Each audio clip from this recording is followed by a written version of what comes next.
In the news, of course, this year was the food shortage, with the food prices going up in the world. And so we wanted to try and inspire our campers to be aware of issues like this, that maybe they don't see in their daily lives, but are very real in our world. And so we did something called a global banquet. Some people have probably heard of that, and it was a ton of fun and a great learning experience. And we only got threatened to be sued by one camper, so I consider that a success. No, what it is we take the kids and we set up an entire banquet which hopefully highlights the food situation that is in our world. And so that includes showing a portion of the population. We represented it as Canada, that had enough food, really good food, and a nice spread and no shortage there. We chose Peru as a middle country, I guess you could call it a second world country, to show that they had enough food, but definitely not the plentiful that we had in Canada. And then we chose Ghana,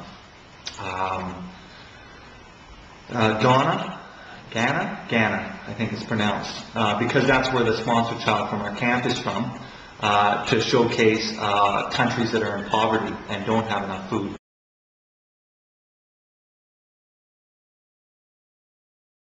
Well, we tried to do it based on world population. However, we couldn't do it perfectly because we did want to have at least one camper from each cabin in each of the different areas. So what we did is we did 25% Canada, 25% Peru, 50% Ghana for Ghana. And so right in our eating area, you have kids who have more than enough food, kids who have enough food but not great food, and kids who do not have enough food, and they don't have enough water, and they don't have enough places to sit, and then we just kind of let it play out, and without too many rules or too much control, we wait and see if Canada's going to protect their food and fight to keep the other people away from it, or if they're going to look to spread it around, or how they're going to do. And it's very interesting to watch these kids play it out in just a little scenario like that, and then afterwards, well, half of them are still hungry, take them in and talk to them about how this is our world and how we are the rich and what they're doing about it and how they can be involved.